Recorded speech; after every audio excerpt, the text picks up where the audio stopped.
Baal Shem Tov story. A man came to the Baal Shem Tov, a Jew. And another Baal Shem Tov, for those of you that don't know, was Rabbi Yisrael Baal Shem. He lived about 300 years ago in the Ukraine. And he was an amazing miracle worker, just like Moses, amazing miracle. Surprisingly enough, he was not a candidate for Mashiach. It says his work brought the Mashiach, and he spoke to the Mashiach, and he asked the Mashiach he asked the Mashiach, when are you going to come? And the Mashiach said, when you spread out your teachings. But anyway, his thing was to begin the whole movement of Chassidut, to spread out the ideas of the oneness of God and the uniqueness of the Jewish people, etc., to all mankind, to all the Jews in the world. Okay. But he also did big miracles. The fact is, he did amazing miracles. But all miracles that he did were for the same reason that Moses did miracles. The Maimonides says that Moses didn't do miracles to convince the Jewish people that God exists, because sorcerers could also do the miracles that Moses did. True, there were no sorcerers, but maybe Moses just had, incredible powers of sorcery or magic, that he could split the sea and, things like that. How do the Jews know that Moses was a godly person, that God existed? They heard God speak in Mount Sinai. That could not be duplicated. Okay, the same thing with why did Moses do the miracles? To help the Jews. That's why Baal Shem Tov did miracles, and why the Lubavitcher Rebbe did miracles, to help Jews. Okay, so here's the story. Once a man came to the Baal Shem Tov, and he said that he lived in a small town, and that he owned an inn, a tavern, and there were a few rooms there for the hotel, and he had a couple of bad years. There was bad weather, he didn't have any customers, and now the baron, whatever the duke, whoever the non-Jew that owned all the lands, is evicting him. He's evicting him. He claims that he owes him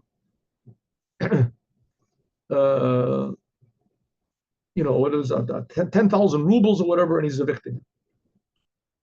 And this is terrible for him. He's got 10 children. He has no idea where to go. It's the winter, and the Baal Shem Tov said, listen, don't worry. He said, Baal Shem Tov took a piece of paper.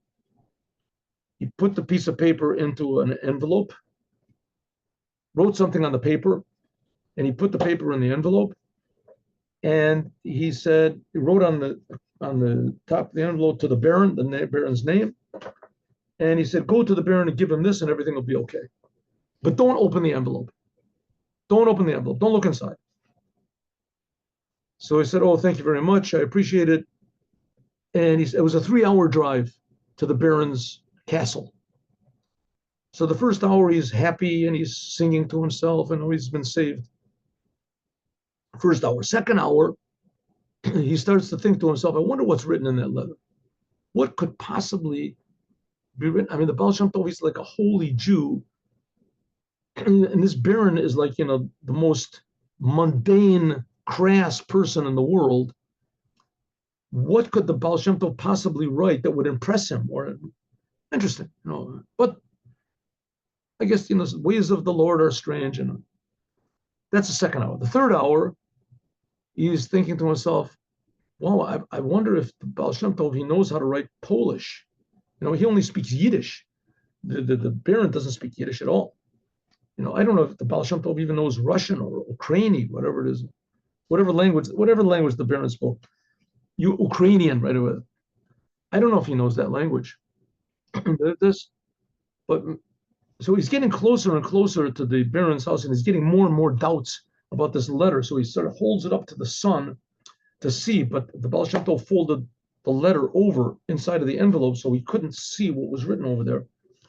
And so he started hoping, that maybe, and like by the time he gets up to the baron's door, right, he got off and he got off of his carriage, and the guards he says, I have a letter for the baron, and they see there's a name of the baron on the envelope, so they let him in. He gets up to the door, and he realizes that the envelope is open. Baal Shem Tov didn't seal it. So he sort of juggles the thing around a little bit.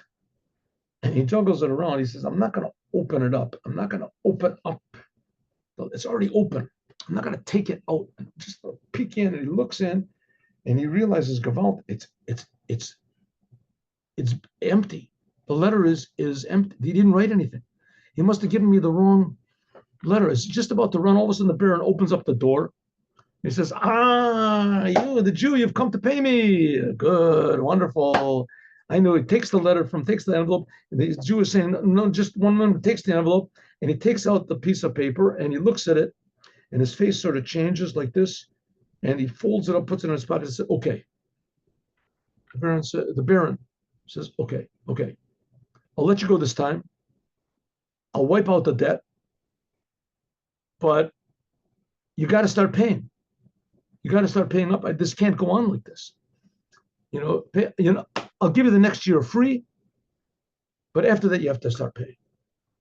All right? He said, yes, thank you, Your Majesty, Your Honor, you're this, and thank you very much. And he backs off and he goes to the Baal Shem Tov, gets back to Baal Shem Tov. He says, Baal Shem Tov is a miracle. It was a miracle. So what happened? He said, I went to the Baron. He opened up the letter and he negated the whole debt. He's not going to let me stay. And even more, he gave me 1 year free. The Baal Shem Tov said, you looked at the letter, huh? He said, I didn't look. I mean, the envelope was open. I just sort of, I didn't look. The Baal Shem Tov said, you're such a fool. If you wouldn't have looked at the letter, he would have given you the whole inn for free. He would have given you the inn as your property for free, and the river that runs in back of it also. And so what do we see from the story? We see from the story that if you don't follow what the Rebbe says, there still is blessings. But if you do follow what he says, then the blessings are completely above any expectations. So the message is that we have to do what the Rebbe says. The Rebbe is the Baal Shem Tov of our generation. And what does the Rebbe say? We have to want Mashiach now. And we have to do everything we can to bring him. Give more charity, learn more Torah, pray with more intention. These are things that are part of Judaism, simple Judaism. The Rebbe is not making up anything new. Desiring Mashiach, Rambam says, one of the 13 principles of faith. Learn about Mashiach, understand what Mashiach is. The Rambam said anyone who doesn't believe in Mashiach and impatiently await his arrival, he denies the whole Torah. So that's, it's not just the cherry on the cake, that's the cake. Mashiach. That's what the Rebbe says. That's what we're learning in the morning. That's why we're learning it in the morning, so that in this case, the Rebbe said, look at the letter. Read the letter. The letters are the teachings of Chassidut. Don't ignore the letter. And there'll be blessings even greater than what the Baal Shem Tov promised. Have a good day with Mashiach now. See you all tomorrow. Just a quick question.